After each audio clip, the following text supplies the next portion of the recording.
आज हम अगले फ़िलोसोफ़र के बारे में समझेंगे जिनका नाम है एपिक्टेटस।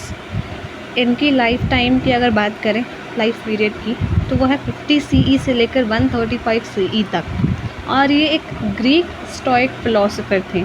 अब अगेन यहाँ पर स्टोइक वर्ड आया है तो इसका मतलब आपको समझ जाना चाहिए कि ज़ीनो ऑफ सिटियम के ये फॉलोवर हैं, जो उन्होंने ज़ीनो ऑफ सिटियम ने स्कूल बनवाया था, वहाँ के स्टूडेंट हैं, इसलिए इनके नाम में स्टोइक लगा हुआ है। ये फ़िलोसोफ़र तो हैं ही, साथ में ये ग्रीक से बिलोंग करते होंगे, इसलिए यहाँ पर ग्रीक वर्ड आ गया है। तो इसका मतलब समझ में आ गया ना, ग्रीक स्टोइक फ़िलोसोफ़र, सिंपल। और ख़ास बात ये भी है कि ये जब इन्होंने फ़िलोसफ़ी के बारे में कहना या फिर पढ़ना शुरू किया था, उससे पहले ये एक दास थे, यानी कि आप स्लेव भी कह सकते हैं। और इनके जो मालिक थे वो इन्हें बहुत परेशान करते थे, इन पर बहुत अत्याचार करते थे। लेकिन उन दिनों में भी इन्होंने अपने आप को मोटिवेट करके रखा कि भले ही अपने ऊपर हो रहे अत्याचार को ये कंट्रोल नहीं कर सकते, लेकिन अपनी रूह को, अपनी थिंकिंग को ये कंट्रोल कर सकते हैं। तो आप देख रहे हैं कि एक स्लेव की लाइफ ऑटोमेटिकली बहुत डिफ़िकल्ट होती है, या फिर उसको लाइफ भी नहीं कहेंगे, क्योंकि आपने बस एक टर्म दे दिया है दास, और आपने किसी की लाइफ की वैल्यू को समझा ही नहीं है। फिर भी उनकी थिंकिंग इतनी अच्छी है कि भले ही उन पर अत्याचार हो रहा, लेकिन वो कह रहे हैं कि उनके भीतर के जो इमोशंस हैं, रूह मतलब वही, उनके भीतर की इमोशंस या फिर थिंकिंग, वो उनको नहीं कंट्रोल कर सकते उनके मालिक। तो बाद में उन्होंने, जब वो दास प्रथा से छूटे, उसके बाद उन्होंने फ़िलॉसफी में अपना कदम रखा। और जैसे कहते हैं ना कि एक फेमस बात यहाँ पर उनके बारे में, अगर आप एक इन शॉर्ट समरी में समझना चाहें कि उन्होंने मेनली किस बात पर फोकस किया है अपनी फ़िलॉसफी में, तो वो दो थॉट्स क्या हैं, वो दो थॉट्स हैं। पहला तो है कि देखिए, हमारी लाइफ में ना कुछ सिचुएशंस ऐसी होती हैं या फिर कुछ चीज़ें ऐसी होती हैं जिन्हें हम कंट्रोल कर सकते हैं। कौन कौन सी चीज़ें हम कंट्रोल कर सकते हैं? उन्होंने क्या बताया कि हम कंट्रोल कर सकते हैं अपने अंदर के इमोशंस, या फिर अपने अंदर के डिज़ायर्स, डर, ये सारी चीज़ें हम कंट्रोल कर सकते हैं। और कुछ चीज़ें ऐसी हैं जो हम कंट्रोल नहीं कर सकते। क्या नहीं कंट्रोल कर सकते हैं? वो है पैसा, पावर। हाँ, हम मेहनत ज़रूर कर सकते हैं पैसा कमाने के लिए, पावर में रहने के लिए, लेकिन वहाँ पर लाइफ की भी अनसर्टेनिटी आ जाती है कि कब, मान लीजिए मंदी का दौर चल रहा है, तो उस समय आप कितने भी कैपेबल हों, आपको पैसे नहीं मिलेंगे क्योंकि मंदी चल रही है मार्केट में, या फिर पावर में भी नहीं रहेंगे क्योंकि जॉब्स भी उस समय जा रही होती हैं और बिजनेसेस में भी लॉस हो रहा होता है। तो लाइफ के दो टर्म्स हैं, और दो टर्म्स क्या हैं? हमने देखा अभी कि कुछ चीज़ें हम कंट्रोल कर सकते हैं, कुछ चीज़ें नहीं कंट्रोल कर सकते हैं।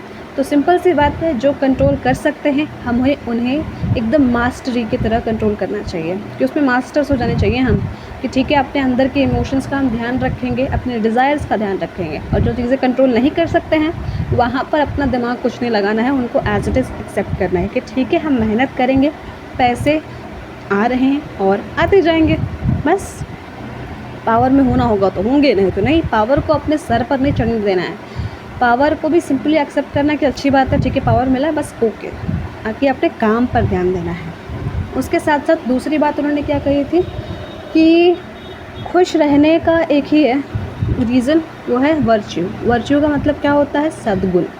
कि अगर हमारे अंदर अच्छी क्वालिटीज़ है, अगेन ये हमारे खुद पर डिपेंड करता है कि हमारे अंदर के इमोशंस कैसे हैं, थॉट्स कैसे हैं। अगर वो अच्छे हुए, या हमने ट्राई किया कि उसको पॉजिटिविटी में रखें, अपने अंदर के इमोशंस को, थॉट्स को, फीलिंग्स को, तो हम खुश रह सकते हैं, नहीं तो नहीं रहेंगे। ये उनका मेन आइडिया है टुवर्ड्स हिज फिलोसॉफिकल राइटिंग्स। अब कुछ और भी चीज़ें समझ लेते हैं जो कि इसी के इर्द गिर्द हैं, कि उन्होंने फ़िलॉसफी में और क्या कहा है।